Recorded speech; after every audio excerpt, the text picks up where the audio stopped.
Bonjour, bienvenue dans Mobility TV. Aujourd'hui, on va parler du modèle Tesla. Pas seulement parce que Michael Valentin a écrit un excellent livre là-dessus qui s'appelle Le modèle Tesla, mais aussi parce que cette marque fondamentalement fascine évidemment dans le milieu automobile, au-delà d'ailleurs d'Elon Musk qui peut fasciner ou pas en tant que personnage. Ce modèle-là, le modèle qu'il a réussi à inculquer à cette entreprise, peut-il s'étendre et donner des idées à d'autres patrons et peut-être même des patrons pas forcément de très très grandes entreprises cotées.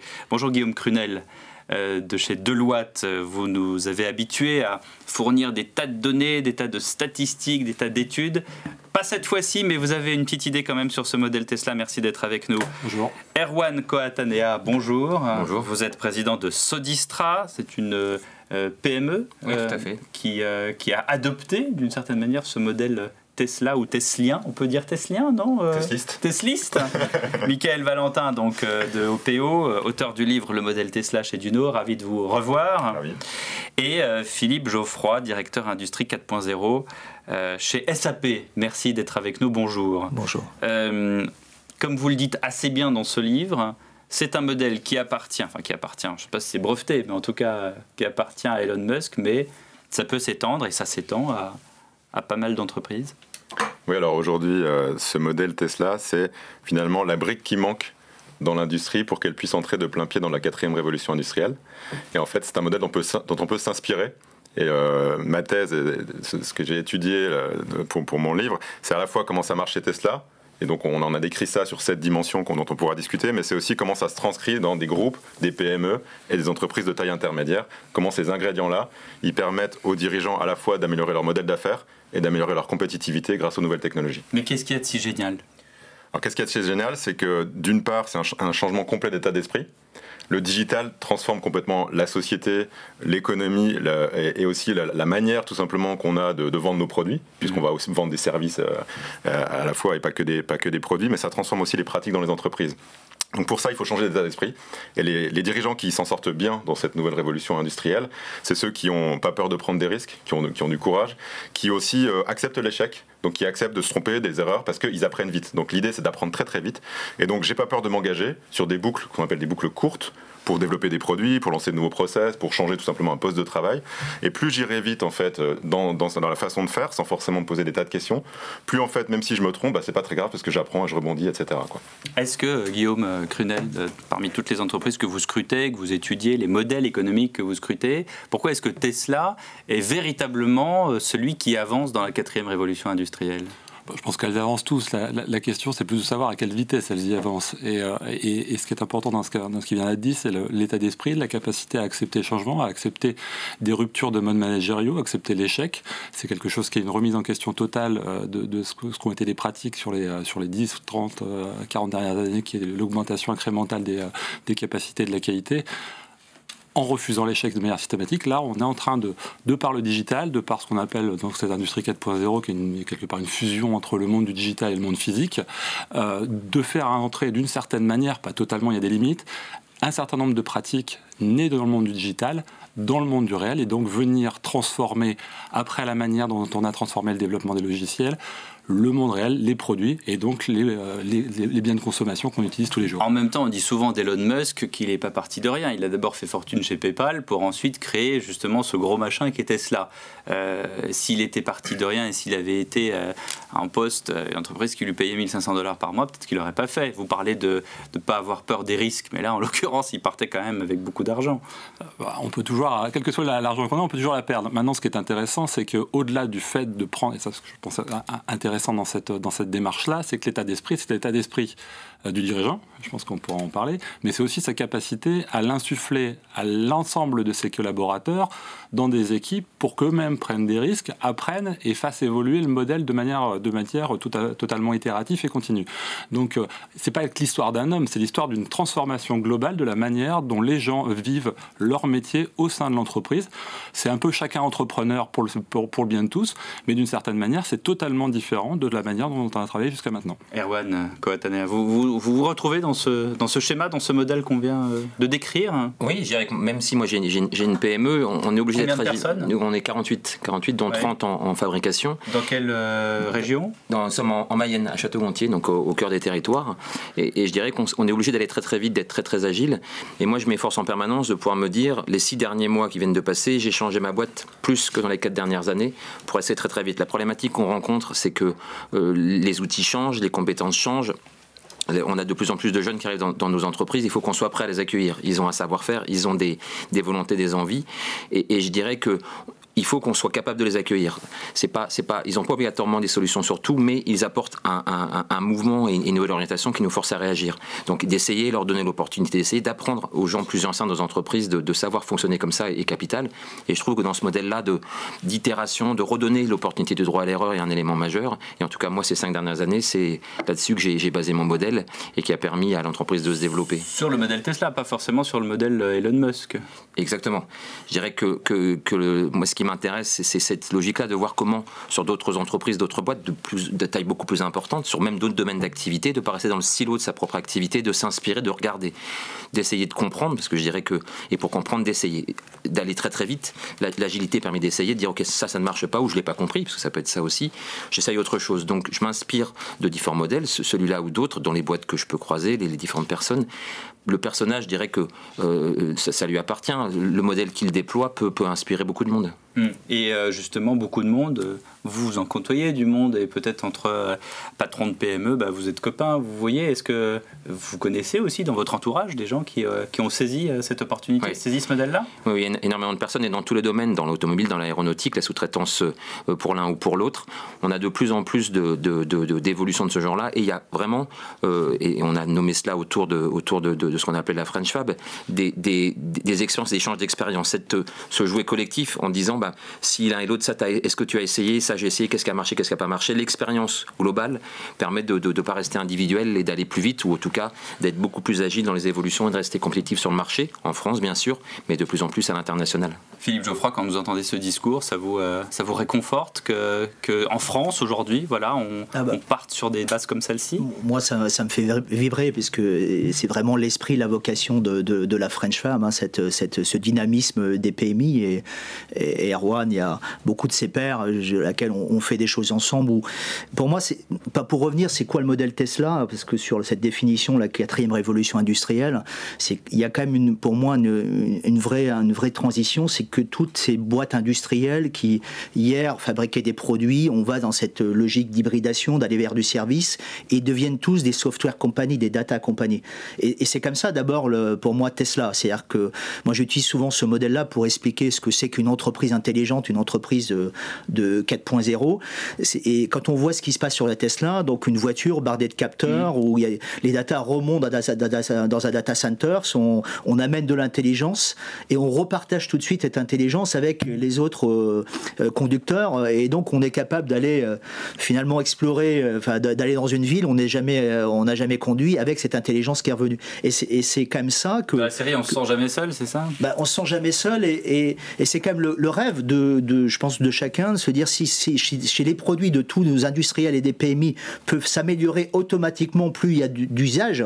C'est comme ça pour moi cette 4e révolution industrielle. C'est pas que la productivité, les gains d'efficience dans l'usine. Oui, ça c'est bien de le rappeler, parce que la Tesla est présentée un peu comme une voiture électrique, ou le pionnier de la voiture électrique, mais c'est bien plus que cela. Oui, c'est l'expérience client, c'est l'expérience que l'on recherche. C'est un smartphone sur 4 roues, on l'a souvent dit, Michael Valentin. Ouais, je pense que ce que ça amène, en fait, le fait que ce soit un smartphone sur roue, ça va bien plus loin que en fait, le secteur automobile et le fait de vendre un produit.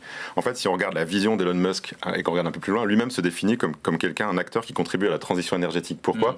Parce qu'en fait, si on pousse très très loin son modèle, qu'on imagine que les voitures deviendront autonomes, connectées, on peut d'une part améliorer la voiture dans sa vie, dans son cycle de vie, donc on peut faire des améliorations tout le temps, capitaliser sur l'usage des autres, donc c'est ce que j'appelle la traction tentaculaire, et par ailleurs on peut imaginer... L'attraction. La traction tentaculaire, c'est qu'on profite en fait, on profite des plateformes, c'est ce que font les acteurs du digital. Quand vous allez sur ça Google, marche dans les deux sens. Quand vous allez sur Google ou sur Amazon, vous faites profiter à Google et à Amazon de votre expérience client, même si vous achetez rien. Là c'est la même chose, vous utilisez votre voiture, Tesla profite de votre usage pour pouvoir développer de nouvelles choses. L'autre chose, c'est que c'est un changement de société, parce que si vous imaginez que les voitures sont autonomes ensuite et qu'il y a des plateformes d'autopartage, il y aura besoin de moins de voitures, parce qu'une voiture, vous l'utilisez 1% de votre temps, même pas. Il y aura besoin de moins de voitures, donc peut-être de moins d'infrastructures. Allez dire ça aux VRP, aux chauffeurs de taxi et aux... Oui. Bah, ça, c'est mon mauvais esprit de journaliste, fallait bien que je le casse. C'est une autre problématique. Et après, c'est le principe de toute la révolution industrielle, c'est qu'il y a des métiers qui évoluent, et donc après, il y a d'autres besoins. C'est-à-dire que l'autopartage, peut-être qu'il y a des métiers qui vont devoir évoluer, mais il y aura aussi d'autres métiers qui vont se créer suite à cet autopartage. C'est intéressant quand vous dites que c'est un smartphone sur 4 roues et que vous parlez de la fameuse recherche Google qui fait que... Mais justement, est-ce que ça n'a pas été fait au détriment des gens? C'est-à-dire qu'au début... Enfin, il faut quand même faire un sondage. Je ne sais pas si Deloitte l'a peut-être fait, s'est interrogé là-dessus, mais les gens ne savaient pas que... Enfin, aujourd'hui, tout le monde le sait, mais au début, les gens ne savaient pas, quand ils faisaient une recherche Google, qu'on allait, choper les habitudes, que, vous êtes allé chez Sarenza, ce qui fait que la prochaine fois, on va vous proposer une paire de pompes en sol. Enfin, c'est... Il y a deux façons de voir. Il n'y a pas un côté un petit peu malhonnête là-dedans? Alors, vous avez raison sur le côté les données, c'est un vrai sujet de société et ça dépasse largement le Google, Amazon. C'est qu'est-ce qu'on fait des données, qu'est-ce qui est conf, qu'est-ce qu'on laisse, propriété, quelles sont les dérives qui peuvent dessus. Tesla aussi. Et dans le modèle Tesla, ce qui est intéressant, c'est qu'en fait, c'est comment est-ce qu'il se concentre sur l'utilisation qui est faite de son produit pour que ce soit une expérience agréable pour l'utilisateur. Quand vous regardez la note que mettent les utilisateurs de Tesla à la marque, il y a une note qui s'appelle NTF qui permet de noter en fait les marques. Elle a 96%. Oui, mais vous savez combien trafiqué par Monsieur Tesla derrière.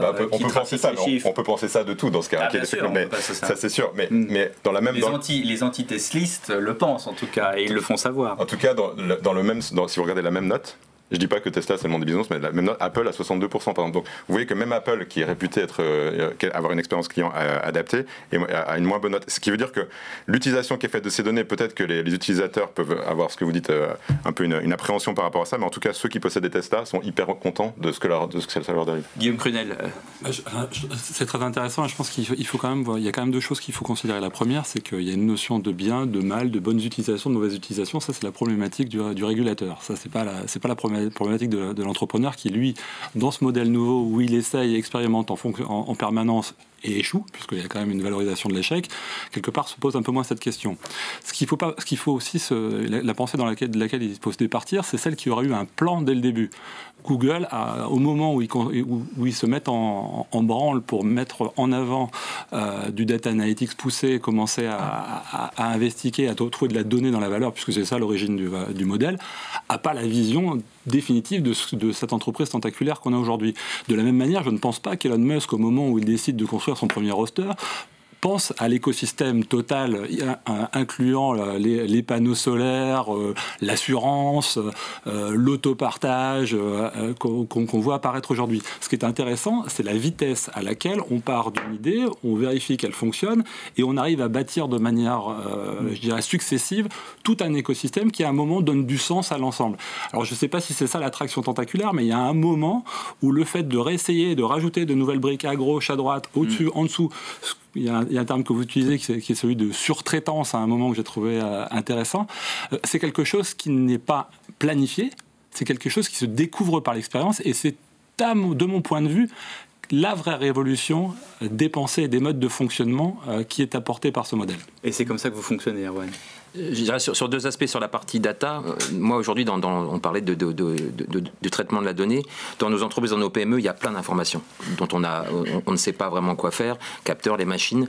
Et le premier client de ça, c'est la sécurité de l'opérateur. C'est-à-dire si on sait déterminer une panne machine ou on va dire la machine qui part en dérive, cette capacité à traiter la donnée peut nous aider. Ça sur la partie fabrication. Sur cette partie surveillance, performance. Moi, j'ai énormément de capteurs dans le qui sont des capteurs réglementaires, beaucoup de données que je ne sais pas traiter à ma taille d'entreprise. Donc, il y a une vraie problématique d'apport de solutions et la manière dont les données sont traitées sont importantes sur ce que ça peut donner.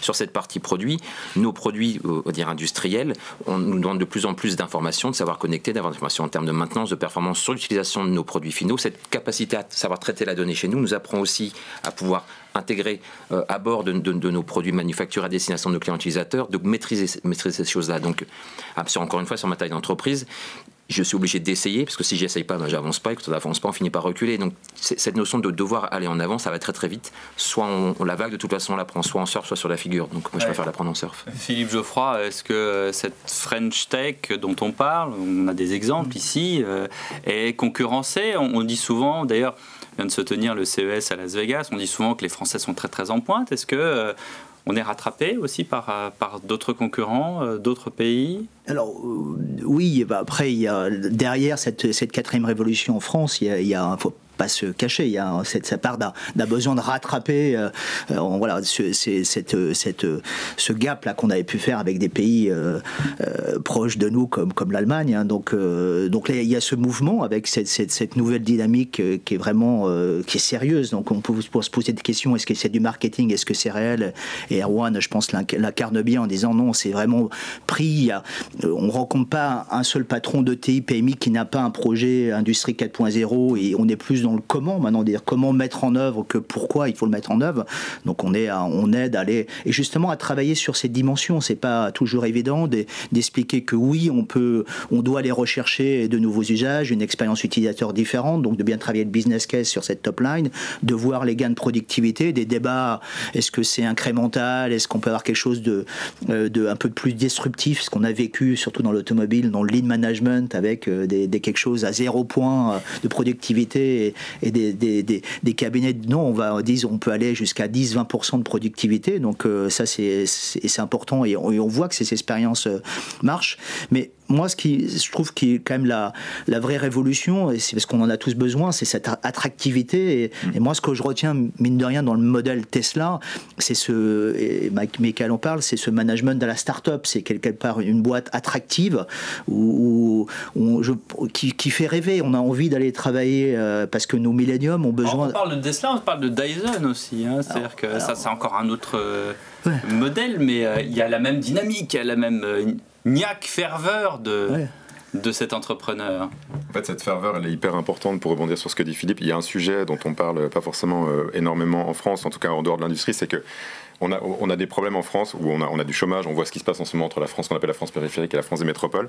En fait, l'industrie, pour moi, c'est une des solutions importantes à ce problème-là, parce que d'une part, contrairement aux autres secteurs, l'industrie a besoin de main-d'œuvre. L'industrie aujourd'hui manque de chaudronniers, manque de soudeurs, manque de tourneurs-fraiseurs, manque de maintenanciers. Donc il y a besoin d'Emmanuel Macron. Mais alors peut-être qu'Emmanuel Macron dit ça, mais c'est pas parce qu'il le dit qu'il a tort. Voilà. En tout cas, moi je le dis parce que je le vois tous les jours dans les usines, tous les patrons que je rencontre me le disent. Et en plus de ça, donc ça c'est actuellement, dans l'avenir, l'industrie va avoir de plus en plus besoin de ces nouvelles compétences, l'impression 3D, le digital, etc. Et c'est des compétences super sympas, super sexy. Hier avec Erwan, on était dans une école d'ingénieurs. Et en fait, les jeunes ingénieurs, ils ont envie de faire quoi? Ils ont envie de créer des startups. Mais ils ont envie de créer des startups B2C pour faire le Airbnb des poissons rouges, ou alors le Uber des croquettes pour chiens, je sais pas quoi. En fait, au lieu d'utiliser leur cerveau pour des choses comme ça, l'industrie, c'est un secteur où quand vous créez un emploi dans l'industrie, il y en a 3 autres qui sont créés ailleurs. Donc si vous faites une startup dans l'industrie, vous allez être beaucoup plus utile à la société que si vous faites une startup B2C qui est déjà complètement encombrée parce que tout le monde a ces idées-là. La réindustrialisation de la France, ça c'était un vieux rêve politique depuis longtemps. Vous y croyez, vous, Guillaume Prunet?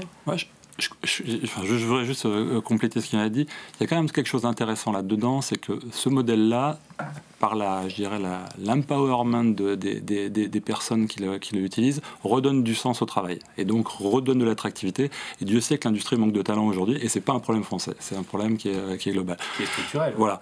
Après ça, ce qui est intéressant aussi, c'est que les 2 entreprises que vous citez, Tesla, Dyson, elles produisent où?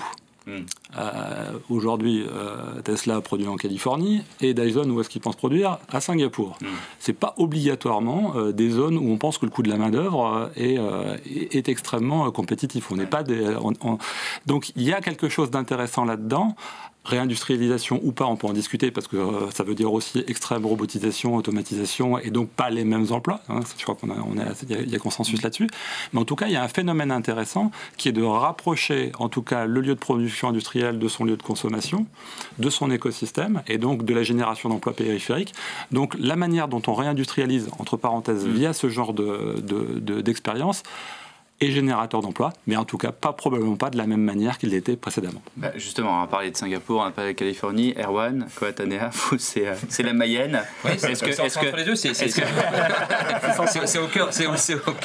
au cœur du débat, la Mayenne, c'est bien. Est-ce que quand Emmanuel Macron dit France is back, vous êtes d'accord avec lui? Je dirais qu'il a raison ou pas, je dirais peu importe, moi j'en ai besoin que la France se back uniquement pour maintenir l'emploi. On se bat pour ça. Et aujourd'hui, vous savez, quand on est en train de lancer donc ce Tour de France de la French Fab sur 60 dates, on a commencé hier, il y avait 3500 personnes. On a monté ça en 15 jours sur la Mayenne, Ouais. dont 2000 jeunes. Et on a discuté avec eux, on leur a demandé leur avis, on leur a dit, écoutez, voilà, nous on a besoin que vous veniez dans nos entreprises. Plutôt que chercher à les convaincre, on leur a demandé qu'est-ce qu'il faudrait que nous puissions faire pour vous souhaitiez venir. On a travaillé toute la journée là-dessus, il y a plein de choses super intéressantes qui sortent. Ils ont des idées, ils ont des envies, et ça bouge. Donc, Et d'ailleurs, vous êtes associé à ce petit coq bleu là, non? oui, c'est ça, c'est la French Fab, on a monté ça. On était en Allemagne il y a 2 ans. Non, parce que les gens se disent, mais qu'est-ce qu'il a piqué la broche de sa mère, en fait, Voilà. pas du tout. Non. Mais ma mère l'adore, mais c'est qui est une boîte française, on peut le dire. Mais qui recrée des usines en France. C'est-à-dire qu'aujourd'hui, on parle de cette problématique de nombre d'emplois à mettre dans l'industrie. C'est que si on continue à chercher à les faire venir de la même manière que ce qu'on a pu faire depuis 10 ans, de toute façon, ils continueront à pas venir. Il y a des demandeurs d'emploi, il y a des places. Il faut qu'on change notre mode de fonctionnement, notre manière de leur présenter les choses. On parlait d'attractivité, donner du sens. Il y a plein de choses. De toute façon, si on reste comme on est aujourd'hui, la France, elle sera jamais back. Donc, il faut qu'on trouve d'autres manières de faire.